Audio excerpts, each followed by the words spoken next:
ਤਰਸ ਪਿਆ ਮਿਹਰਾਮਤ ਹੋਈ, ਸਤਿਗੁਰ ਸੱਜਣ ਮਿਲਿਆ। ਨਾਨਕ ਨਾਮ ਮਿਲੈ ਤਾਂ ਤਨ ਮਨ ਥੀਵੈ।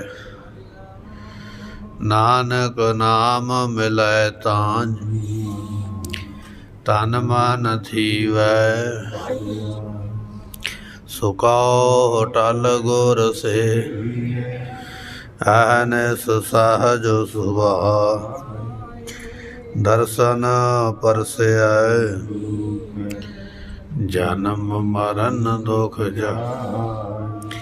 ਹੋਵੈ ਸਿਫਤ ਖਸਮ ਨੂਰੇ ਅਰਸੋਂ ਕੁਰਸੋਂ। ਤੁਧ ਡਿਠੇ ਸੱਚੇ ਮਲ ਜਨਮ ਜਨਮ। ਤੁਧ ਡਿਠੇ ਪਾਤਸ਼ਾਹ ਮਲ ਜਨਮ ਜਨਮ ਦੀ ਕਟੀਐ। ਸਤਨਾਮ ਸ੍ਰੀ ਵਾਹਿਗੁਰੂ ਸਾਹਿਬ ਜੀਓ। ਜੈ ਸ੍ਰੀ ਮਹਲਾ ਪੰਜਵਾ। ਹਰ ਜਨ ਸਿਮਰੋ ਹਿਰਦੈ ਰਾਮ। ਹਰ ਜਨ ਕੋ ਆਪਦਾ ਨਿਕਟ ਨਾ ਆਵੈ। ਪੂਰਨ ਦਾਸ ਕੇ ਕਾਮ ਰਹਾਉ। ਕੋਟ ਬਿਗਨ ਬਿਨਸੇ ਹਰ ਸੇਵਾ। ਨਿਚਲ ਗੋਵਿੰਦ ਧਾਮ। ਭਗਵੰਤ ਭਗਤ ਕੋ ਭੋ ਕਿਛ ਨਾਹੀ।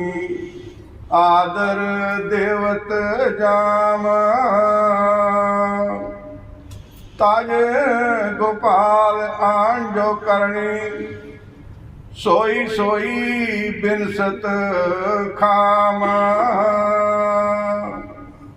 ਚਰਨ ਕਮਲ ਹਿਰਦੇ ਗਹੁ ਨਾਨਕ। ਸੁਖ ਸਮੂਹ ਬਿਸਰਾਮ। ਹਰ ਜਨ ਸਿਮਰੋ ਹਿਰਦੈ ਰਾਮ। ਵਾਹਿਗੁਰੂ ਜੀ ਕਾ ਖਾਲਸਾ ਵਾਹਿਗੁਰੂ ਜੀ ਕੀ ਫਤਿਹ। ਜੁਗੋ ਜੁਗ ਅਟਲ ਭਗਤ ਵਚਲ ਕਿਰਪਾ ਨਿਧਾਨ। ਗਰੀਬ ਨਵਾਜ ਸਤਿਗੁਰੂ ਗੁਰੂ ਗ੍ਰੰਥ ਸਾਹਿਬ ਪਾਤਸ਼ਾਹ ਮਹਾਰਾਜ ਸਾਹਿਬ ਜੀ ਦੀ ਪਾਵਨ ਪਵਿੱਤਰ ਹਜ਼ੂਰੀ ਅੰਦਰ ਸੁਭਾਇਮਾਨ ਹੋ ਰਹੀ ਗੁਰੂ ਕੀ ਸੰਗਤ। ਆਪ ਸੰਗਤ ਨੇ ਗੁਰੂ ਦਰਬਾਰੇ ਅੰਦਰ ਬੈਠ ਕੇ ਸਤਿਗੁਰਾਂ ਦੀ ਅਗੰਮੀ ਬਾਣੀ ਦੇ ਕੀਰਤਨ ਦੀਆਂ ਦਾਤਾਂ ਸਰਵਣ ਕੀਤੀਆਂ। ਸੋ ਇਸ ਵੇਲੇ ਮਹਾਰਾਜ ਜੀ ਕਿਰਪਾ ਕਰਕੇ ਸਾਨੂੰ ਸਤ ਸੰਗਤ ਦਾ ਸੁਭਾਗਾ ਸਮਾਂ ਬਖਸ਼ਿਸ਼ ਕਰਦਿਆਂ ਹੋਇਆ ਗੁਰਬਾਣੀ ਦੀ ਕਥਾ ਦੇ ਨਾਲ ਮਹਾਰਾਜ ਸਾਹਿਬ ਜੀ ਸਾਨੂੰ ਨਿਹਾਲ ਕਰ ਰਹੇ ਨੇ। ਸੋ ਆਓ ਮਨ ਦੇ ਧਿਆਨ ਨੂੰ ਟਿਕਾਈਏ। ਬੜੀ ਭਾਵਨਾ ਦੇ ਨਾਲ ਸਤਿਗੁਰਾਂ ਦੇ ਅੰਮ੍ਰਿਤ ਬਚਨ ਸਰਵਣ ਕਰੀਏ। ਮਿਲ ਕੇ ਆਖੀਏ ਸਤਨਾਮ ਸ੍ਰੀ ਵਾਹਿਗੁਰੂ ਸਾਹਿਬ ਜੀ। ਸਤਨਾਮ ਸ੍ਰੀ ਵਾਹਿਗੁਰੂ ਸਾਹਿਬ ਜੀਓ। ਜੈ ਸ੍ਰੀ ਮਹਲਾ ਪੰਜਵਾ। ਜੈਤ ਸ੍ਰੀ ਰਾਗ ਦੇ ਅੰਦਰ ਪੰਚਮ ਪਾਤਸ਼ਾਹ ਗੁਰੂ ਅਰਜਨ ਦੇਵ ਮਹਾਰਾਜ ਜੀ ਇਹ ਅੱਜ ਆਪਾਂ ਨੂੰ ਪਾਵਨ ਪਵਿੱਤਰ ਉਪਦੇਸ਼ 702 ਅੰਗ ਦੇ ਉੱਪਰ ਬਖਸ਼ਿਸ਼ ਕਰ ਰਿਹਾ। ਸੋ ਇਸ ਸ਼ਬਦ ਤੋਂ ਅੱਗੇ ਫਿਰ ਧੰਨ ਗੁਰੂ ਤੇਗ ਬਹਾਦਰ ਮਹਾਰਾਜ ਸਾਹਿਬ ਜੀਆਂ ਦੀ ਜੋ ਬਾਣੀ ਹੈ ਉਹ ਪ੍ਰਾਰੰਭ ਹੋਵੇਗੀ। ਨਾਵੇਂ ਗੁਰੂ ਦੀ ਬਾਣੀ ਸਰਵਣ ਕਰਨ ਵਾਸਤੇ ਆਪਾਂ ਨੂੰ ਕੱਲ੍ਹ ਨੂੰ ਇਹ ਸ਼ਬਦ ਪ੍ਰਾਪਤ ਹੋਣਗੇ। ਸੋ ਰਮਤਾ ਵਿੱਚ ਮਹਾਰਾਜ ਨੇ 13 ਸ਼ਬਦ ਲਿਖੇ ਨੇ। ਗੁਰੂ ਅਰਜਨ ਦੇਵ ਪਾਤਸ਼ਾਹ ਨੇ ਆਪਣੇ ਇਹਦੇ ਵਿੱਚੋਂ 12 ਸ਼ਬਦ ਆਪਾਂ ਸਰਵਣ ਕੀਤੇ। ਅੱਜ 13ਵਾਂ ਸ਼ਬਦ ਸਤਿਗੁਰੂ ਪਾਤਸ਼ਾਹ ਜੀ ਜੈ ਸ੍ਰੀ ਰਾਗ ਦੇ ਅੰਦਰ ਬਖਸ਼ਿਸ਼ ਕਰਦੇ ਹਨ। ਹਰ ਜਨ ਸਿਮਰੋ ਹਿਰਦੈ ਰਾਮ। ਸਤਿਗੁਰੂ ਪਾਤਸ਼ਾਹ ਕਹਿਣ ਲੱਗੇ, ਐ ਹਰੀ ਦੇ ਜਨ ਗੁਰਮੁਖੋ, ਆਪਣੇ ਹਿਰਦੇ ਵਿੱਚ ਪਰਮਾਤਮਾ ਦੇ ਨਾਮ ਦਾ ਸਿਮਰਨ ਕਰੋ। ਸੋ ਮਹਾਰਾਜ ਜੀਆਂ ਦਾ ਇਹ ਬਚਨ ਹੈ। ਹਰੀ ਦਾ ਜਨ ਕੌਣ ਹੈ? ਹਰੀ ਦਾ ਜਨ ਉਹ ਹੈ ਜਿਹੜਾ ਸਿਮਰਨ ਕਰਦਾ ਹੈ। ਹਰ ਕਾ ਸਿਮਰਨ ਜੋ ਕਰੈ ਸੋ ਸੁਖੀਆ ਸੰਸਾਰ। ਹਲਤ ਸੁਖ ਪਲਤ ਸੁਖ ਨਿਤ ਸੁਖ ਸਿਮਰਨੋ ਨਾਮ ਗੋਬਿੰਦ ਕਾ ਸਦਾ ਲੀਜੈ। ਇਹ ਮਹਾਰਾਜ ਦੇ ਬਚਨ ਹੈ। ਪਾਤਸ਼ਾਹ ਕਹਿਣ ਲੱਗੇ, ਜਿਸ ਨੇ ਸਿਮਰਨ ਕੀਤਾ ਹੈ ਉਹ ਇਸ ਲੋਕ ਦੇ ਵਿੱਚ ਵੀ ਸੁਖੀ ਹੈ ਅਤੇ ਪਰਲੋਕ ਦੇ ਵਿੱਚ ਵੀ ਉਹ ਸੁਖੀ ਹੋ ਜਾਂਦਾ ਹੈ। ਇਹ ਸਿਮਰਨ ਦੇ ਵਿੱਚੋਂ ਦਾਤਾਂ ਪ੍ਰਾਪਤ ਹੁੰਦੀਆਂ। ਪ੍ਰਭ ਕੈ ਸਿਮਰਨ ਰਿੱਧ ਸਿੱਧ ਨਾਉ ਨਿੱਧ। ਇਹ ਸਿਮਰਨ ਵਿੱਚੋਂ ਦਾਤ ਮਿਲਦੀ ਹੈ। ਅਸੀਂ ਸਾਰਾ ਦਿਨ ਕੰਮਕਾਰ ਕਰਦੇ ਹਾਂ, ਦੌੜ ਭੱਜ ਕਰਦੇ ਹਾਂ, ਫਿਰ ਅਸੀਂ ਆਖਦੇ ਹਾਂ ਸਾਡਾ ਗੁਜ਼ਾਰਾ ਬੜੀ ਮੁਸ਼ਕਲ ਨਾਲ ਹੁੰਦਾ ਹੈ। ਪਰ ਦੂਸਰੇ ਪਾਸੇ ਸਾਧੂ ਨੇ, ਉਹ ਸਾਰਾ ਦਿਨ ਬੈਠੇ ਰਹਿੰਦੇ, ਸਿਮਰਨ ਕਰਦੇ ਰਹਿੰਦੇ। ਉਹਨਾਂ ਨੂੰ ਭੱਜ ਨੱਠ ਕਰਨ ਦੀ ਵੀ ਲੋੜ ਨਹੀਂ ਹੈ। ਸਾਰੇ ਪਦਾਰਥ ਆਪਣੇ ਆਪ ਹੀ ਉਹਨਾਂ ਦੇ ਕੋਲ ਵਾਧੂ ਹੋਏ ਰਹਿੰਦੇ। ਇਹ ਜਿੱਥੇ ਸਿਮਰਨ ਹੁੰਦਾ ਹੈ ਉੱਥੇ ਪਦਾਰਥ ਆਪਣੇ ਆਪ ਹੀ ਚੱਲ ਕੇ ਆ ਜਾਂਦੇ। ਪ੍ਰਭ ਕੈ ਸਿਮਰਨ ਰਿੱਧ ਸਿੱਧ ਨਾਉ ਨਿੱਧ। ਥੋੜ੍ਹੇ ਪਦਾਰਥ ਨੂੰ ਬਹੁਤਾ ਬਣਾ ਦੇਣਾ ਇਹ ਰਿੱਧੀ ਸਿੱਧੀ ਦਾ ਕਾਰਜ ਹੈ ਅਤੇ ਇਹ ਪਦਾਰਥ ਉੱਥੇ ਆਪੇ ਆ ਜਾਂਦੇ ਜਿੱਥੇ ਸਿਮਰਨ ਹੁੰਦਾ ਹੈ। ਤਾਂ ਹੀ ਮਹਾਰਾਜ ਨੇ ਆਖਿਆ ਸਿਮਰਨ ਕਰਿਆ ਕਰ। ਪੰਜਾਬੀ ਵਿੱਚ ਕਹਿ ਲਈਏ ਵੀ ਯਾਦ ਕਰਿਆ ਕਰ। ਜੇ ਯਾਦ ਕਰੇਗਾ ਕੋਈ ਇਹੋ ਜਿਹਾ ਅਦੇਹ ਪਦਾਰਥ ਨਹੀਂ ਜਿਹੜਾ ਤੈਨੂੰ ਨਹੀਂ ਮਿਲੇਗਾ। ਸਭ ਕੁਝ ਪ੍ਰਾਪਤ ਹੋ ਜਾਵੇਗਾ। ਇਹ ਸਿਮਰਨ ਦੀ ਦਾਤ ਹੈ। ਪਰ ਗੁਰਮੁਖੋ ਸਿਮਰਨ ਹੌਲੀ ਹੌਲੀ ਸ਼ੁਰੂ ਹੁੰਦਾ ਹੈ ਅਤੇ ਇਹਨੂੰ ਕਰਦਿਆਂ ਕਰਦਿਆਂ ਸਮਾਂ ਲੱਗਦਾ ਹੈ। ਸਾਡੇ ਮਨ ਦੀ ਵਿਚਾਰ ਇਹ ਹੈ ਕਿ ਅੱਜ ਅਸੀਂ ਸਿਮਰਨ ਕੀਤਾ, ਸਾਨੂੰ ਹੁਣੇ ਹੀ ਫਲ ਮਿਲ ਜਾਵੇ। ਪਰ ਮਹਾਰਾਜ ਕਹਿਣ ਲੱਗੇ, ਨਹੀਂ, ਰੰਗ ਲਾਗਤ ਲਾਗਤ ਲਾਗਤ ਹੈ। ਨਾਮ ਦਾ ਰੰਗ ਲੱਗਦਿਆਂ ਲੱਗਦਿਆਂ ਲੱਗੇਗਾ, ਉਹਦੇ ਵਾਸਤੇ ਸਮਾਂ ਜ਼ਰੂਰ ਲੱਗੇਗਾ। ਪਰ ਜੇ ਸਿਮਰਨ ਕੀਤਾ ਹੀ ਨਹੀਂ ਫਿਰ ਕਿਸੇ ਗਿਣਤੀ ਵਿੱਚ ਨਹੀਂ ਆਏ। ਜਿੰਨਾ ਚਿਰ ਗਿਣਤੀ ਵਿੱਚ ਨਹੀਂ ਆਏ ਉਹਨਾਂ ਚਿਰ ਮੰਜ਼ਿਲ 'ਤੇ ਨਹੀਂ ਪਹੁੰਚਾਂਗੇ। ਇੱਕ ਮਹਾਤਮਾ ਜਿਹੜੇ ਨੇ ਉਹ ਕਿਸੇ ਰੁੱਖ ਦੇ ਥੱਲੇ ਬੈਠ ਕੇ ਤਪ ਕਰਦੇ ਪਏ। ਤਪ ਬਹੁਤ ਭਾਰੀ ਕੀਤਾ ਹੈ ਪਰ ਹਾਲੇ ਤੱਕ ਪ੍ਰਾਪਤੀ ਕੋਈ ਨਹੀਂ ਹੈ। ਉਸ ਮਹਾਤਮਾ ਦੇ ਵੱਲ ਵੇਖ ਕੇ ਇੱਕ ਅਣਜਾਣ ਵਿਅਕਤੀ ਜਿਹੜਾ ਘਰੇਲੂ ਹੈ, ਪਰਿਵਾਰਕ ਮੈਂਬਰ ਹੈ, ਘਰ ਦੇ ਕੰਮਕਾਰ ਕਰਨ ਵਾਲਾ, ਉਹਨੇ ਮਹਾਤਮਾ ਨੂੰ ਪੁੱਛਿਆ। ਕਹਿਣ ਲੱਗਾ, ਜੀ ਤੁਸੀਂ ਇਸ ਰੁੱਖ ਥੱਲੇ ਬੈਠ ਕੇ ਰੋਜ਼ ਕੀ ਕਰਦੇ ਹੋ? ਉਹ ਜਿਹੜੇ ਮਹਾਤਮਾ ਸਨ ਕਹਿਣ ਲੱਗੇ, ਅਸੀਂ ਸਿਮਰਨ ਕਰਦੇ ਹਾਂ, ਤਪ ਕਰਦੇ ਹਾਂ। ਇਸ ਤਰ੍ਹਾਂ ਕਰਨ ਨਾਲ ਕੀ ਹੋਵੇਗਾ? ਇਸ ਤਰ੍ਹਾਂ ਕਰਨ ਨਾਲ ਪਰਮਾਤਮਾ ਮਿਲੇਗਾ। ਜਿਹੜਾ ਵਿਅਕਤੀ ਪੁੱਛਦਾ ਪਿਆ ਉਹਨੇ ਵੀ ਨਾਲ ਇੱਕ ਹੋਰ ਰੁੱਖ ਲੱਭਿਆ, ਉਹਦੇ ਥੱਲੇ ਉਹ ਬੈਠ ਗਿਆ, ਉਹ ਵੀ ਸਿਮਰਨ ਕਰਨ ਲੱਗ ਪਿਆ। ਦੋਨੇ ਜਾਣੇ ਸਿਮਰਨ ਕਰਦੇ ਪਏ। ਇੰਨੇ ਚਿਰ ਨੂੰ ਨਾਰਦ ਮੁਨੀ ਜੀ ਕੋਲ ਦੀ ਲੰਘ ਪਏ। ਜਿਹੜਾ ਮਹਾਤਮਾ ਸੀ ਨਾ, ਸਾਧੂ ਬੈਠਾ ਹੋਇਆ, ਉਹਨੇ ਨਾਰਦ ਮੁਨੀ ਨੂੰ ਇੱਕ ਬੇਨਤੀ ਕੀਤੀ। ਕਹਿਣ ਲੱਗਾ, ਜੀ ਤੁਸੀਂ ਤੇ ਭਗਵਾਨ ਦੇ ਦਰ 'ਤੇ ਚੱਲੇ ਹੋ, ਮੇਰੇ ਬਾਰੇ ਪੁੱਛ ਕੇ ਆਇਓ ਵੀ ਮੈਨੂੰ ਕਿੰਨਾ ਕੁ ਸਮਾਂ ਹਾਲੇ ਹੋਰ ਤਪ ਕਰਨਾ ਪਵੇਗਾ। ਉਹਦੇ ਮਨ ਦੀ ਵਿਚਾਰ ਇਹ ਸੀ ਵੀ ਮੇਰਾ ਤਪ ਤੇ ਤਕਰੀਬਨ ਪੂਰਾ ਹੀ ਹੋ ਗਿਆ ਹੋਵੇਗਾ, ਕੋਈ ਥੋੜ੍ਹਾ ਬਹੁਤਾ ਸਮਾਂ ਲੱਗੇਗਾ ਤੇ ਲਾ ਕੇ ਮੈਂ ਆਪਣਾ ਪੂਰਾ ਕਰ ਲਵਾਂ। ਕਹਿਣ ਲੱਗਾ, ਜੀ ਪੁੱਛਿਓ ਮੇਰੇ ਬਾਰੇ ਵੀ ਕਿੰਨਾ ਕੁ ਸਮਾਂ ਹੋਰ ਸਿਮਰਨ ਕਰਾਂ ਜੋ ਤੁਹਾਡੀ ਪ੍ਰਾਪਤੀ ਹੋਵੇ। ਜਦੋਂ ਨਾਰਦ ਜੀ ਨੇ ਆਖਿਆ ਠੀਕ ਹੈ ਅਸੀਂ ਪੁੱਛ ਲਾਂਗੇ, ਥੋੜ੍ਹਾ ਜਿਹਾ ਅੱਗੇ ਵਧੇ ਤੇ ਕਹਿਣ ਲੱਗੇ, ਉਹ ਜਿਹੜਾ ਵੇਖੋ ਵੇਖੀ ਲੱਗਾ ਸੀ ਨਾ ਸਿਮਰਨ ਕਰਨ ਵਾਸਤੇ, ਉਹਨੇ ਵੀ ਪੁੱਛ ਹੀ ਲਿਆ। ਕਹਿਣ ਲੱਗਾ ਵੀ ਨਾਰਦ ਜੀ ਮੇਰੇ ਬਾਰੇ ਵੀ ਪੁੱਛਿਓ ਵੀ ਮੈਨੂੰ ਕਿੰਨਾ ਸਮਾਂ ਲੱਗੇਗਾ। ਕਹਿਣ ਲੱਗੇ ਠੀਕ ਹੈ ਭਾਈ, ਤੇਰੇ ਬਾਰੇ ਵੀ ਪੁੱਛ ਲਵਾਂਗੇ।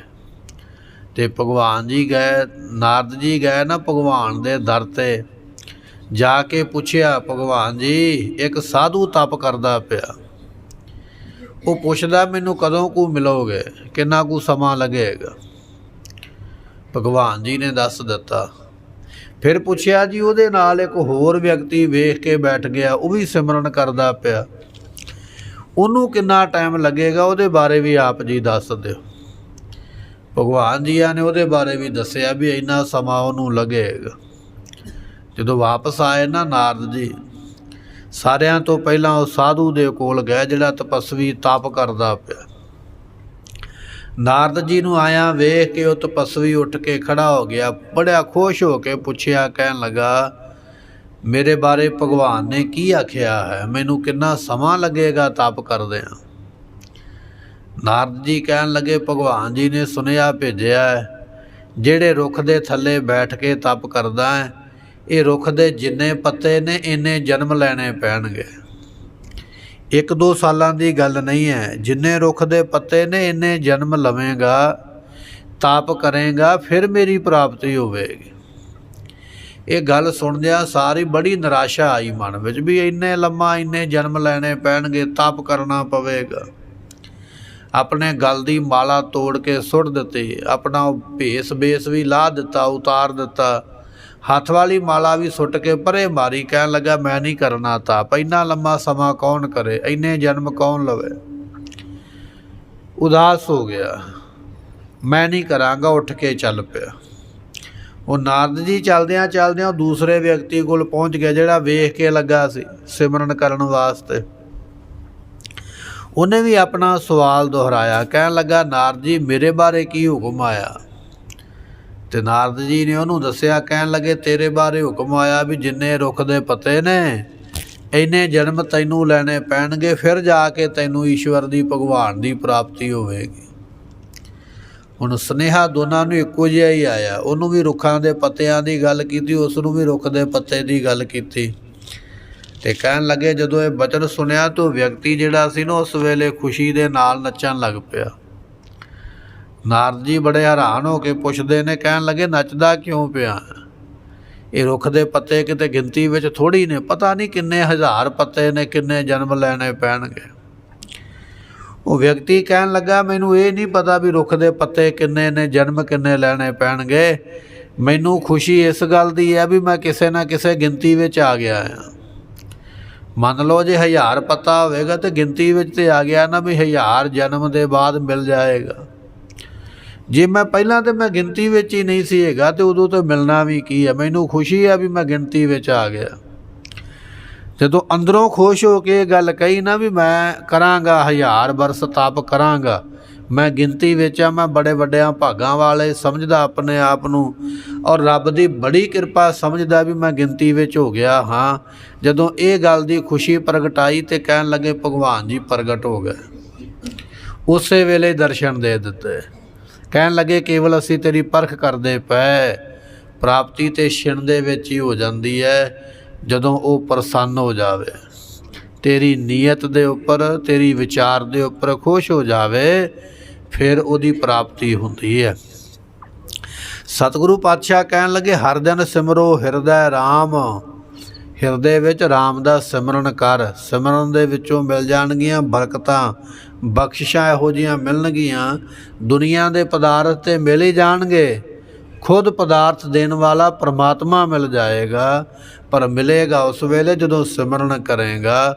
ਸਿਮਰਨ ਤੋਂ ਬਿਨਾਂ ਇਹ ਦਾਤ ਪ੍ਰਾਪਤ ਨਹੀਂ ਹੁੰਦੀ ਹੈ।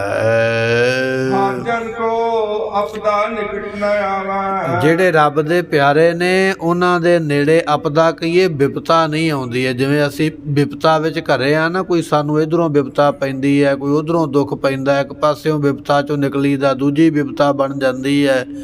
ਰੱਬ ਦੇ ਪਿਆਰਿਆਂ ਦੇ ਨੇੜੇ ਵਿਪਤਾ ਆਉਂਦੀ ਨਹੀਂ ਹੈ। ਜੇ ਕੋਈ ਆਉਂਦੀ ਹੈ ਤਾਂ ਆਪਣੇ ਆਪ ਹੀ ਵਿਪਤਾ ਦੁੱਖ ਪਰੇ ਹੋ ਜਾਂਦਾ ਹੈ।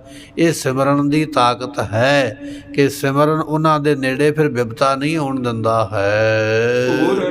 ਦਾਸ ਕੇ ਕਾਮ, ਅਤੇ ਜਿਹੜੇ ਦਾਸਾਂ ਦੇ ਕੰਮ ਨੇ ਨਾ ਗੁਰਮੁਖੋ, ਉਹ ਵੀ ਪੂਰਨ ਹੋ ਜਾਂਦੇ। ਅਸੀਂ ਇਹ ਗੱਲ ਕਹਿੰਦੇ ਜ਼ਰੂਰ ਹਾਂ ਕਿ ਬੰਦਾ ਪੂਰਾ ਹੋ ਗਿਆ, ਪਰ ਕੰਮ ਨਹੀਂ ਪੂਰੇ ਹੋਏ। ਕੋਈ ਬੰਦਾ ਕਿੰਨੇ ਵੀ ਕੰਮ ਕਰਨੇ ਕਿਉਂ ਨਾ ਜਾਣਦਾ ਹੋਵੇ, ਬਹੁਤੇ ਕੰਮ ਕਰਨ ਵਾਲਾ ਵੀ ਜ਼ਿੰਦਗੀ ਦੇ ਵਿੱਚ ਕੰਮ ਨਹੀਂ ਪੂਰੇ ਕਰ ਸਕਦਾ। ਪਰ ਮਹਾਰਾਜ ਕਹਿਣ ਲੱਗੇ ਬਚਨ ਸਾਰਿਆਂ 'ਤੇ ਲਾਗੂ ਨਹੀਂ ਹੋਵੇਗਾ। ਜਿਹੜੇ ਸਿਮਰਨ ਕਰਦੇ ਨੇ, ਨਾਮ ਜਪਦੇ ਨੇ, ਉਹਨਾਂ ਦੇ ਕੰਮ ਪਰਮਾਤਮਾ ਹੀ ਪੂਰੇ ਕਰੀ ਜਾਂਦਾ ਹੈ। ਸੰਤਾਂ ਕੇ ਕਾਰਜ ਆਪ ਖਲੋਆ, ਹਰ ਕੰਮ ਕਰਾਵਨ ਧਰਤ ਸੁਹਾਵੀ ਤਾਲ ਸੁਹਾਵਾ ਵਿੱਚ ਅੰਮ੍ਰਿਤ ਜਲ। ਇਹ ਬਚਨ ਨੇ ਮਹਾਰਾਜ ਜੀਆਂ ਦੇ। ਸੰਸਾਰੀ ਲੋਕਾਂ ਦੇ ਕਦੇ ਕੰਮ ਨਹੀਂ ਪੂਰੇ ਹੁੰਦੇ, ਪਰ ਜਿਹੜੇ ਨਿਰੰਕਾਰੀ ਲੋਕ ਨੇ ਉਹਨਾਂ ਦੇ ਕੰਮ ਨਿਰੰਕਾਰ ਆਪ ਹੀ ਕਰ ਦਿੰਦਾ ਹੈ। ਜਿਵੇਂ ਭਗਤ ਧੰਨਾ ਜੀ ਦੀ ਸਾਖੀ ਹੈ ਨਾ, ਵੀ ਉਹਦੇ ਖੇਤਾਂ ਨੂੰ ਪਾਣੀ ਲਾਇਆ, ਉਹਦੇ ਖੂਹ ਆਪ ਚਲਾਏ, ਉਹਦੀਆਂ ਫਸਲਾਂ ਆਪ ਬੀਜੀਆਂ। ਇਸ ਤਰ੍ਹਾਂ ਜਿਵੇਂ ਗੁਰੂ ਅਰਜਨ ਦੇਵ ਪਾਤਸ਼ਾਹ ਦੀ ਸਾਖੀ ਆਉਂਦੀ ਹੈ ਕਿ ਹਰਿਮੰਦਰ ਸਾਹਿਬ ਦੀ ਸੇਵਾ ਆਪ ਅਕਾਲ ਪੁਰਖ ਆ ਕੇ ਕਰਦੇ ਪਏ। ਇਹ ਮਹਾਰਾਜ ਦੇ ਬਚਨ ਨੇ। ਸਤਿਗੁਰੂ ਪਾਤਸ਼ਾਹ ਕਹਿਣ ਲੱਗੇ, ਦਾਸਾਂ ਦੇ ਕਾਰਜਾਂ ਨੂੰ ਉਹ ਪ੍ਰਮਾਤਮਾ ਆਪ ਪੂਰਾ ਕਰਦਾ ਹੈ, ਉਹਨਾਂ ਦੇ ਸਾਰੇ ਵਿਘਨਾਂ ਨੂੰ ਦੂਰ ਕਰ ਦਿੰਦਾ ਹੈ। ਐਸੀਆਂ ਬਖਸ਼ਾਂ ਪ੍ਰਾਪਤ ਹੁੰਦੀਆਂ ਹਨ। ਕੋਟ ਬਿਗਨ ਬਿਨਸੇ ਹਰ ਸੇਵਾ। ਗੁਰੂ ਦੀ ਸੇਵਾ ਕਰਕੇ ਕਰੋੜਾਂ ਵਿਘਨ ਜਿਹੜੇ ਨੇ ਨਾਸ ਹੋ ਜਾਂਦੇ। ਜਿਹੜੇ ਵਿਘਨ ਪੈਂਦੇ ਨਾ, ਰੁਕਾਵਟਾਂ ਪੈਂਦੀਆਂ ਸਾਡੇ ਕੰਮਾਂ ਵਿੱਚ। ਅਸੀਂ ਇੱਕ ਰੁਕਾਵਟ ਤੋਂ ਡਰ ਗਏ, ਭੱਜ ਕੇ ਇੱਧਰ ਉੱਧਰ ਦੌੜ ਪਏ, ਕਿਸੇ ਸਾਧੂ ਕੋਲ, ਕਿਸੇ ਸਾਧ ਕੋਲ, ਕੋਈ ਟੂਣੇ ਵੱਲ, ਕੋਈ ਤਵੀਤ ਧਾਗੇ ਵੱਲ। ਮਹਾਰਾਜ ਕਹਿਣ ਲੱਗੇ, ਕਿਤੇ ਜਾਣ ਦੀ ਲੋੜ ਨਹੀਂ, ਤੂੰ ਸੇਵਾ ਕਰ ਗੁਰੂ ਕੀ ਸੰਗਤ ਦੀ। ਜੋੜੇ ਝਾੜਿਆ ਕਰ ਆ ਕੇ ਗੁਰੂ ਦਰਬਾਰ ਦੇ ਵਿੱਚ। ਗੁਰੂ ਦਰਬਾਰ ਦੀਆਂ ਚਾਦਰਾਂ ਦੀ ਸੇਵਾ ਕਰ, ਬਰਤਨਾਂ ਨੂੰ ਮਾਂਜਣ ਦੀ ਸੇਵਾ ਕਰ। ਜਦੋਂ ਸੇਵਾ ਕਰੇਗਾ ਨਾ, ਇਹ ਸੇਵਾ ਤੇਰੇ ਵਿਘਨਾਂ ਨੂੰ ਨਾਸ ਕਰ ਦੇਵੇਗੀ, ਰੁਕਾਵਟ ਪਵੇਗੀ ਨਹੀਂ। ਵਿਘਨ ਵਿਨਾਸ਼ਨ ਸਭ ਦੁੱਖ ਨਾਸਨ। ਸਾਰੇ ਦੁੱਖ ਨਾਸ ਹੋ ਜਾਣਗੇ, ਵਿਘਨ ਦੂਰ ਹੋ ਜਾਣਗੇ। ਪਰ ਕਿਵੇਂ ਦੂਰ ਹੋਣਗੇ? ਜਦੋਂ ਸਤਿਗੁਰਾਂ ਦੇ ਦੱਸੇ ਹੋਏ ਨਾਮ ਨੂੰ ਜਪੇਗਾ, ਜਦੋਂ ਸੇਵਾ ਕਰੇਗਾ। ਮੁਕਤ ਭੁਗਤ ਜੁਗਤ ਤੇਰੀ ਸੇਵਾ, ਜਿਸ ਤੂੰ ਆਪ ਕਰਾਏ। ਇਹ ਦੁਨੀਆ ਦੇ ਪਦਾਰਥ ਕੀ ਨੇ? ਇੱਥੇ ਤੇ ਮੁਕਤੀ ਮਿਲ ਜਾਂਦੀ ਸੇਵਾ ਕਰਕੇ, ਜਿਵੇਂ ਭਾਈ ਮਾਂਝੀਆਂ ਨੇ ਸੇਵਾ ਕੀਤੀ ਹੈ। ਸਤਿਗੁਰੂ ਪਾਤਸ਼ਾਹ ਕਹਿਣ ਲੱਗੇ, ਕੋਟ ਬਿਗਨ ਬਿਨਸੈ ਹਰ ਸੇਵਾ। ਗੁਰੂ ਦੀ ਸੇਵਾ ਕਰਕੇ ਕਰੋੜਾਂ ਵਿਘਨ, ਰੁਕਾਵਟਾਂ, ਜ਼ਿੰਦਗੀ ਵਿੱਚ ਆਉਣ ਵਾਲੇ ਦੁੱਖ ਮੁਸੀਬਤਾਂ, ਇਹ ਸਾਰੇ ਨਾਸ ਹੋ ਜਾਂਦੇ। ਇਹ ਸੇਵਾ ਵਿੱਚੋਂ ਦਾਤ ਮਿਲਦੀ ਹੈ ਜਿਨ੍ਹਾਂ ਨੇ ਸੇਵਾ ਕੀਤੀ ਹੈ। ਨਿਹਚਲ ਗੋਵਿੰਦ ਧਾਮ। ਅਤੇ ਉਹ ਜਿਹੜਾ ਗੋਬਿੰਦ ਹੈ ਨਾ ਪਰਮਾਤਮਾ, ਉਹਦਾ ਟਿਕਾਣਾ ਨਿਸ਼ਚਲ ਹੈ, ਚਲਾਏਮਾਨ ਨਹੀਂ ਹੈ। ਬਾਕੀ ਸਾਰੇ ਟਿਕਾਣੇ ਚਲਾਏਮਾਨ ਨੇ। ਅੰਡ ਬਿਨਾਸੀ ਸੇਰ, ਅੰਡ ਬਿਨਾਸੀ ਸੇਤ ਬਿਨਾਸੀ, ਉਤਪੁਜ ਸੇਤ ਬਨਾਦਾ। ਇਹ ਜਿਹੜੀਆਂ ਚਾਰ ਖਾਣੀਆਂ ਨੇ ਚਲਾਏਮਾਨ, ਨਾਸਵੰਤ ਨੇ। ਧਰਤੀ ਨਾਸਵੰਤ, ਆਕਾਸ਼, ਚੰਦਰਮਾ, ਸੂਰਜ। ਵੱਖ-ਵੱਖ ਧਰਮਾਂ ਦੇ ਧਾਰਮਿਕ ਗ੍ਰੰਥਾਂ ਨੇ ਗਵਾਹੀ ਦਿੱਤੀ ਹੈ ਵੀ ਸਮਾਂ ਆਵੇਗਾ, ਇਹ ਚੰਦਰਮਾ, ਸੂਰਜ, ਇਹ ਧਰਤੀ ਕੁਝ ਰਹੇਗਾ ਨਹੀਂ, ਸਭ ਕੁਝ ਨਸ਼ਟ ਹੋ ਜਾਏਗਾ। ਇਹ ਜਿੰਨੇ ਵੀ ਟਿਕਾਣੇ ਨੇ ਇਹ ਸਾਰੇ ਨਾਸ ਹੋ ਜਾਣ ਵਾਲੇ, ਪਰ ਉਮਰਾਂ ਇਹਨਾਂ ਦੀ ਵੱਡੀ ਹੈ। ਪਰ ਇੱਕ ਪਰਮਾਤਮਾ ਦਾ ਟਿਕਾਣਾ ਇਹੋ ਜਿਹਾ ਹੈ ਜਿਹੜਾ ਕਦੇ ਨਾਸ ਨਹੀਂ ਹੋਵੇਗਾ। ਸਤਿਗੁਰੂ ਪਾਤਸ਼ਾਹ ਕਹਿਣ ਲੱਗੇ, ਨਿਸ਼ਚਲ ਗੋਬਿੰਦ ਧਾਮ। ਜਿਹੜਾ ਗੋਬਿੰਦ ਪਰਮਾਤਮਾ ਹੈ, ਉਹਦਾ ਧਾਮ ਜਿਹੜਾ ਘਰ ਹੈ, ਕਹਿਣ ਲੱਗੇ ਭਾਈ ਉਹ ਸਦਾ ਹੀ ਰਹਿਣ ਵਾਲਾ ਜੇ। ਇਸ ਕਰਕੇ ਉਹ ਘਰ ਦੀ ਪ੍ਰਾਪਤੀ ਕਰ ਜਿਸ ਘਰ ਵਿੱਚੋਂ ਬਾਹਰ ਨਾ ਮੁੜ ਕੇ ਕੱਢਿਆ ਜਾਵੇ। ਜੇ ਕਿਸੇ ਹੋਰ ਘਰ ਵਿੱਚ ਚਲਾ ਗਿਆ, ਆਪਣਾ ਘਰ ਹੈ ਨਾ, ਉਹਦੇ ਵਿੱਚ ਆਪਾਂ ਸਾਰੀ ਉਮਰ ਰਹਿ ਸਕਦੇ। ਗੁਆਂਢੀ ਦਾ ਘਰ, ਰਿਸ਼ਤੇਦਾਰ ਦਾ ਘਰ, ਭਾਵੇਂ ਮਹਿੰਗਾ ਹੋਵੇ, ਚੰਗਾ ਹੋਵੇ, ਵੱਡਾ ਹੋਵੇ, ਸੋਹਣਾ ਹੋਵੇ, ਪਰ ਉੱਥੇ ਇੱਕ ਦਿਨ ਵੱਧ ਤੋਂ ਵੱਧ 2 ਦਿਨ 4 ਦਿਨ ਰਵੇਂਗਾ। ਫਿਰ ਅਗਲੇ ਪੁੱਛਣਗੇ ਵੀ ਹਾਂ ਭਾਈ ਤੂੰ ਜਾਂਦਾ ਕਿਉਂ ਨਹੀਂ ਆਪਣੇ ਘਰ? ਆਪਣੇ ਘਰ ਜਾ। ਆਪਣੇ ਘਰ ਸਦਾ ਰਹੀਦਾ, ਦੂਸਰੇ ਦੇ ਘਰ 2-4 ਦਿਨ ਰਹੀਦਾ। ਇਸੇ ਤਰ੍ਹਾਂ ਆਪਣਾ ਘਰ ਕੀ ਹੈ? ਪਰਮਾਤਮਾ ਦਾ ਘਰ। ਉੱਥੇ ਜਾਵੇਂਗਾ ਤੇ ਸਦਾ ਹੀ ਰਵੇਂਗਾ। ਉਹਨੂੰ ਛੱਡ ਕੇ ਹੋਰ ਸਵਰਗਾਂ ਦੇ ਘਰ ਚਲਾ ਗਿਆ, ਸਵਰਗ ਮਿਲ ਜਾਣ, ਇੰਦਰ ਦਾ ਘਰ ਮਿਲ ਜਾਵੇ, ਇਸੇ ਤਰ੍ਹਾਂ ਮੈਨੂੰ ਵਿਸ਼ਨੂਪੁਰੀ ਮਿਲ ਜਾਵੇ, ਮੈਨੂੰ ਬ੍ਰਹਮ ਲੋਕ ਮਿਲ ਜਾਵੇ, ਇਹਨਾਂ ਲੋਕਾਂ ਵਿੱਚ ਚਲੇ ਤੇ ਜਾਵੇਂਗਾ। ਪਰ ਉੱਥੇ ਗੁਰਮੁਖਾ ਕੁਝ ਸਮੇਂ ਵਾਸਤੇ ਸੀਮਤ ਰਹਿਣਾ ਹੈ। ਜਿੰਨਾ ਚਿਰ ਜਪ ਤਪ ਨੇ ਉਨਾ ਚਿਰ ਬੈਠਾ ਰਵੇਂਗਾ। ਜਦੋਂ ਜਪ ਤਪ ਮੁੱਕ ਗਿਆ ਫਿਰ ਦੁਨੀਆ 'ਤੇ ਆਉਣਾ ਪਵੇਗਾ। ਪਰ ਪਰਮਾਤਮਾ ਦਾ ਘਰ ਇੱਕ ਇਹੋ ਜਿਹਾ ਹੈ ਜਿਹੜਾ ਸਦਾ ਵਾਸਤੇ ਰਹਿਣ ਵਾਲਾ ਹੈ, ਕਿਉਂਕਿ ਉਹ ਤੇਰਾ ਆਪਣਾ ਘਰ ਹੈ। ਨਾਮ ਜਪ ਕੇ ਉਸ ਘਰ ਵਿੱਚ ਪਹੁੰਚਣਾ ਕਰ, ਉਹਦਾ ਘਰ ਸਦਾ ਰਹਿਣ ਵਾਲਾ ਹੈ। ਭਗਵੰਤ ਭਗਤ ਕੋ ਭਉ ਕਿਛ ਨਾਹੀ। ਦੁਨੀਆ ਦੇ ਵਿੱਚ ਹਰੇਕ ਵਿਅਕਤੀ ਡਰਦਾ ਪਿਆ, ਭਾਵੇਂ ਉਹ ਰਾਜਾ ਹੈ, ਮਹਾਰਾਜਾ ਹੈ, ਪਸ਼ੂ ਹੈ, ਪੰਛੀ ਹੈ। ਡਰ ਸਾਰਿਆਂ ਨੂੰ ਹੈ। ਸਗਲ ਸਮਗਰੀ ਡਰ ਹੈ ਵਿਆਪੀ। ਆਪਾਂ ਇਹ ਗੱਲ ਕਹਿੰਦੇ ਆ ਨਾ ਵੀ ਸ਼ੇਰ ਜੰਗਲ ਦਾ ਰਾਜਾ, ਪਰ ਜੰਗਲ ਦੇ ਰਾਜੇ ਸ਼ੇਰ ਨੂੰ ਵੀ ਡਰ ਹੈ। ਕਿਹਦਾ ਡਰ ਹੈ? ਕਿਸੇ ਗੁਆਂਢੀ ਰਾਜੇ ਦਾ। ਜਦੋਂ ਸ਼ੇਰ ਜੰਗਲ ਵਿੱਚ ਰਾਜ ਕਰਦਾ ਨਾ ਤੇ ਉਹਦਾ ਰਾਜ ਖੋਹਣ ਵਾਸਤੇ, ਉਹਦਾ ਜੰਗਲ ਖੋਹਣ ਵਾਸਤੇ ਦੂਜੇ ਗੁਆਂਢੀ ਰਾਜੇ ਪਾਸਿਓਂ ਆ ਕੇ ਉੱਤੇ ਹਮਲਾ ਕਰ ਦਿੰਦੇ।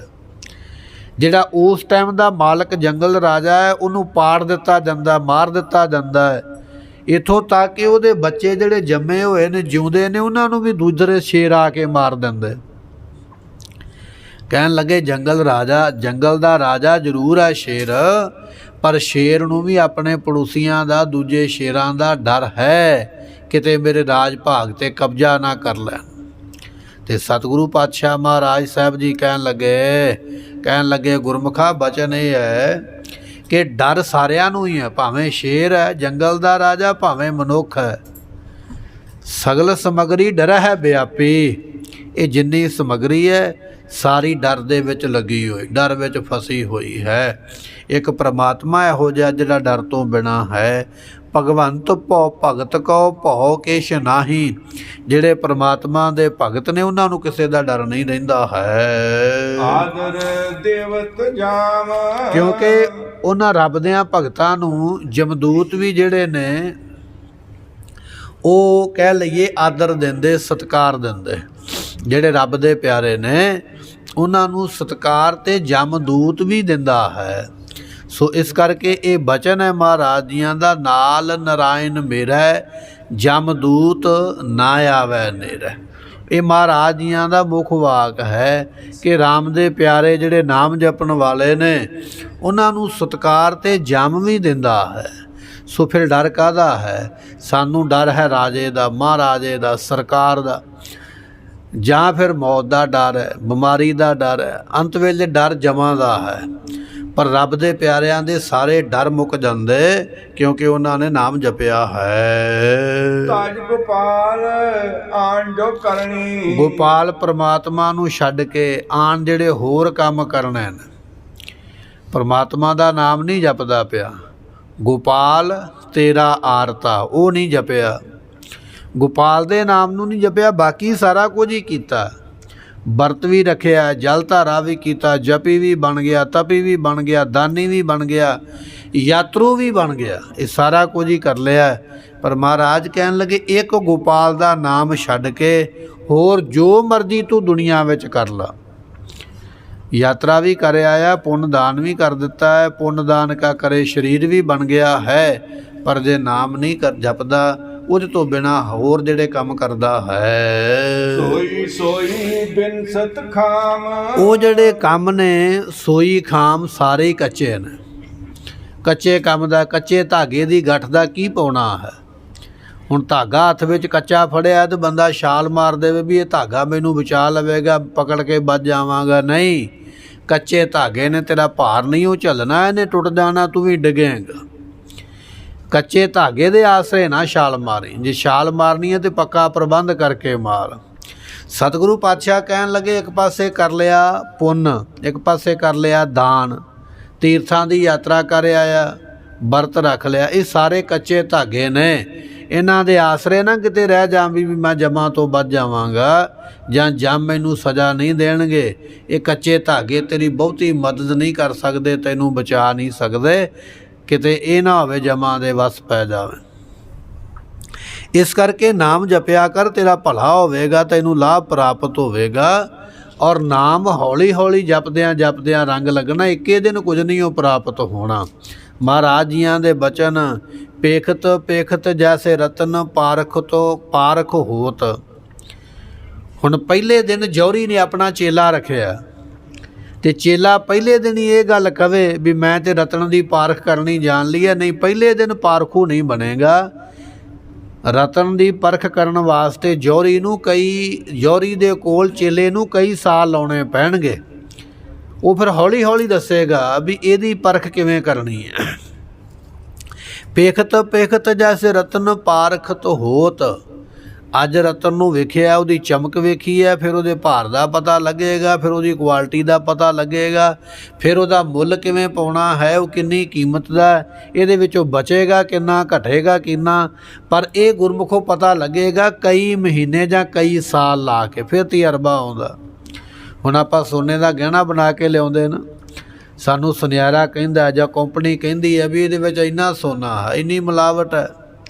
ਇਹ ਤਾਂ ਮੱਝ ਅੱਗੇ ਬੀਣ ਵਜਾਉਣ ਵਾਲੀ ਗੱਲ ਹੈ, ਅਸੀਂ ਲੈ ਕੇ ਪਾਲਿਆ, ਪਰ ਸਾਨੂੰ ਅਸਲ ਵਿੱਚ ਨਹੀਂ ਪਤਾ ਵੀ ਇਹਦੇ ਵਿੱਚ ਕਿੰਨੀ ਮਿਲਾਵਟ ਹੈ ਅਤੇ ਕਿੰਨਾ ਸ਼ੁੱਧ ਹੈ। ਪਰ ਸੁਨਿਆਰਾ ਪਾਰਖੂ ਹੈ, ਸੁਨਿਆਰੇ ਕੋਲ ਲੈ ਜਾਵੋ, ਉਹਨੂੰ ਪਤਾ ਵੀ ਦੱਸਿਆ ਕੁਝ ਹੋਰ ਗਿਆ ਪਰ ਹੈ ਇਹਦੇ ਵਿੱਚ ਕੁਝ ਹੋਰ ਹੈ। ਭਾਵੇਂ ਸੋਨਾ ਹੈ ਅਤੇ ਭਾਵੇਂ ਹੀਰਾ ਹੈ, ਉਹਦੀ ਪਰਖ ਜੌਹਰੀ ਜਾਣਦਾ ਹੈ, ਉਹਦੀ ਪਰਖ ਸੁਨਿਆਰਾ ਜਾਣਦਾ। ਤੁਸੀਂ ਇੱਕ ਦਿਨ ਦੇ ਵਿੱਚ ਉਹਦੀ ਕੀਮਤ ਜਾਣਨ ਨਹੀਂ ਲੱਗ ਸਕਦੇ, ਨਹੀਂ ਸਮਝ ਸਕਦੇ, ਕਈ ਦਿਨ ਲੱਗ ਜਾਂਦੇ, ਕਈ ਸਮਾਂ ਲੱਗ ਜਾਂਦਾ।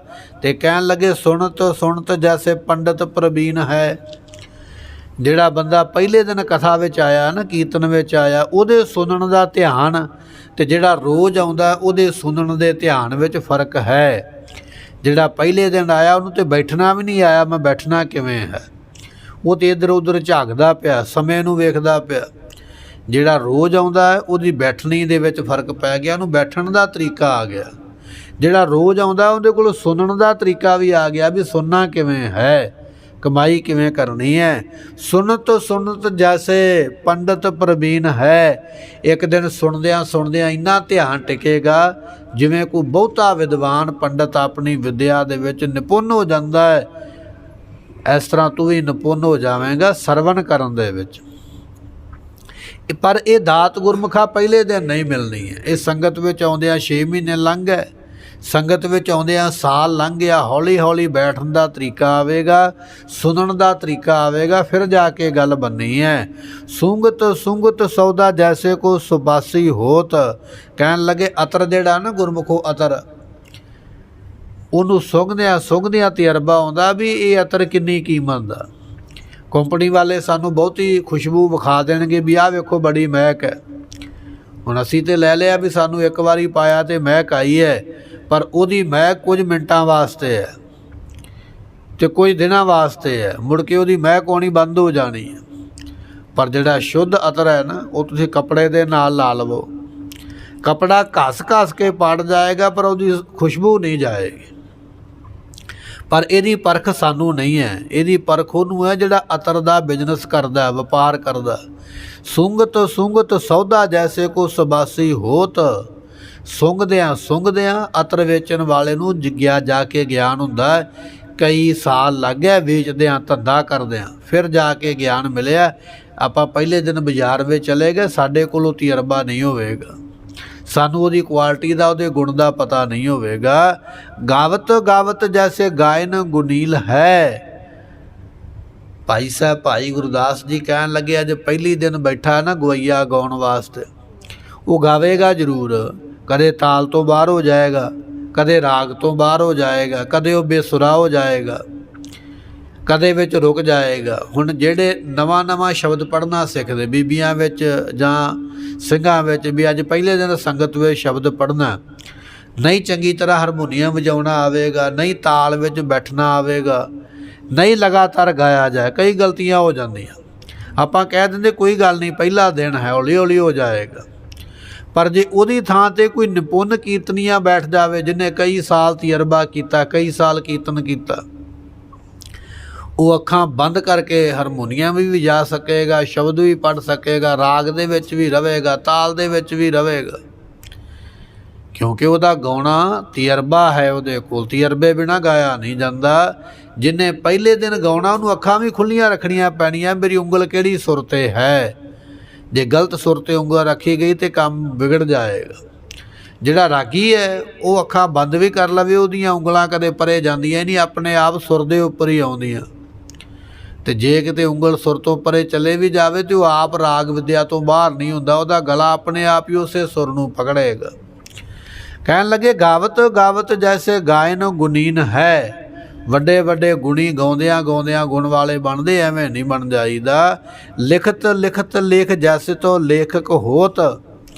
ਤੁਸੀਂ ਪਹਿਲੇ ਦਿਨ ਕਲਮ ਫੜ ਕੇ ਵੇਖੋ, ਕਾਗਜ਼ ਫੜ ਕੇ ਵੇਖੋ ਵੀ ਮੈਂ ਇੱਕ ਲੇਖ ਲਿਖਣਾ ਕਿਸੇ ਦੇ ਉੱਪਰ, ਤੁਹਾਡੇ ਤੋਂ ਨਹੀਂ ਲਿਖਿਆ ਜਾਏਗਾ।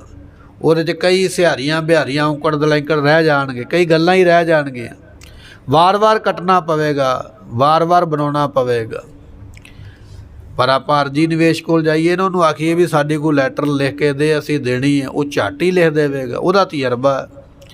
ਉਹਨੇ ਕੇਵਲ ਸਾਨੂੰ ਨਾਂ ਪੁੱਛਿਆ, ਸਾਡੀ ਗੱਲ ਪੁੱਛੀ ਹੈ, ਬਾਕੀ ਸਭ ਕੁਝ ਉਹਨੇ ਆਪਣੇ ਕੋਲੋਂ ਬਣਾਇਆ। ਝਾਟੀ ਉਹਨੇ ਤਿਆਰ ਕਰ ਦਿੱਤੀ ਵੀ ਲਓ ਜਾ ਕੇ ਅਫਸਰ ਨੂੰ ਦੇ ਦਿਓ।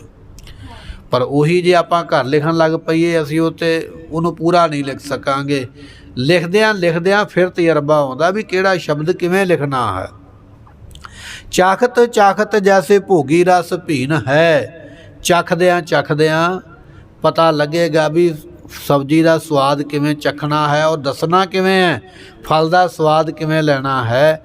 ਬਹੁਤਾਤ ਸਾਨੂੰ ਪ੍ਰਸ਼ਾਦਾ ਪਾਣੀ ਛਕਣਾ ਹੀ ਨਹੀਂ ਆਉਂਦਾ, ਬਹੁਤਾਤ ਸਾਨੂੰ ਫਲ ਫਰੂਟ ਜਿਹੜਾ ਕੋਈ ਪਦਾਰਥ ਖਾਣਾ ਹੀ ਨਹੀਂ ਆਉਂਦਾ, ਉਹਦਾ ਸਵਾਦ ਕਿਵੇਂ ਲੈਣਾ ਹੈ, ਉਹਨੂੰ ਪਚਾਉਣਾ ਕਿਵੇਂ ਹੈ, ਸਾਨੂੰ ਨਹੀਂ ਪਤਾ। ਆਯੁਰਵੈਦ ਸਾਨੂੰ ਦੱਸਦਾ ਹੈ ਪਾਣੀ ਕਿਵੇਂ ਪੀਣਾ ਹੈ, ਫਲ ਕਿਵੇਂ ਖਾਣਾ ਹੈ, ਸਬਜ਼ੀ ਕਦੋਂ ਖਾਣੀ ਹੈ, ਅੰਨ ਕਦੋਂ ਖਾਣਾ, ਸੌਣਾ ਕਿਵੇਂ ਹੈ, ਉੱਠਣਾ ਕਿਵੇਂ ਹੈ, ਔਰ ਕਿਹੜੇ ਸਮੇਂ 'ਤੇ ਕਿਹੜੀ ਵਸਤੂ ਖਾਣੀ ਹੈ, ਸਾਨੂੰ ਨਹੀਂ ਪਤਾ।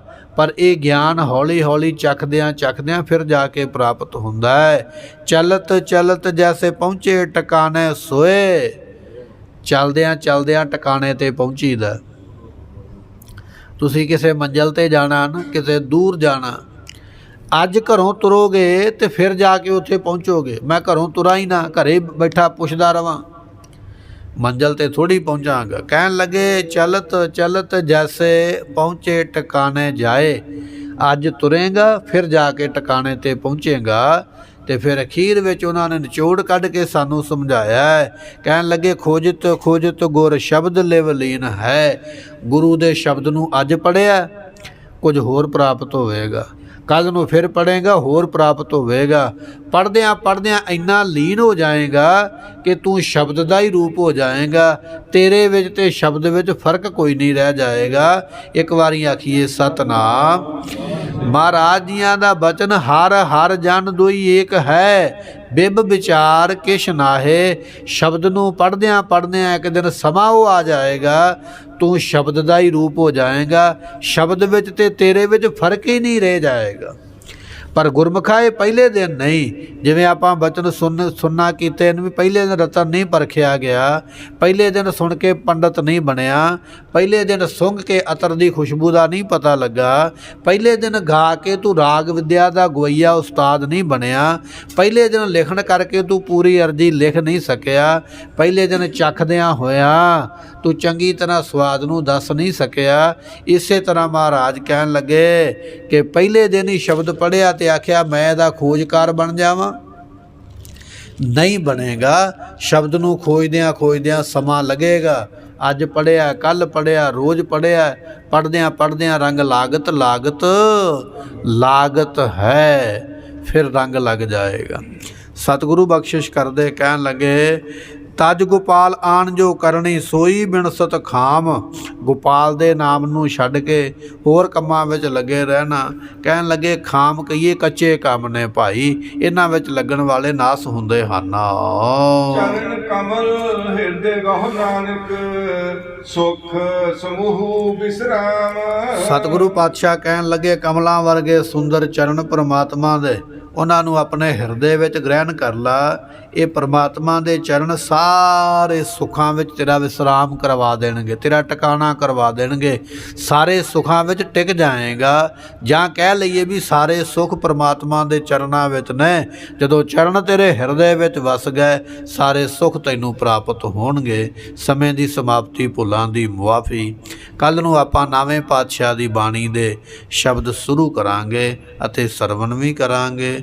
ਗੁਰੂ ਕਿਰਪਾ ਕਰੇ। ਦਿਓ ਸੱਜਣ ਅਸੀਸੜੀਆਂ, ਜੋ ਹੋਵੇ ਸਾਹਿਬ ਸਿਓ ਮੇਲ। ਤਜ ਗੋਪਾਲ ਆਣ ਜੋ ਕਰਨੀ, ਸੋਈ ਬਿਨਸਤ ਖਾਮ। ਚਰਨ ਕਮਲ ਹਿਰਦੇ ਗਹੁ ਨਾਨਕ, ਸੁਖ ਸਮੂਹ ਬਿਸਰਾਮ। ਵਾਹਿਗੁਰੂ ਜੀ ਕਾ ਖਾਲਸਾ, ਵਾਹਿਗੁਰੂ ਜੀ ਕੀ ਫਤਿਹ।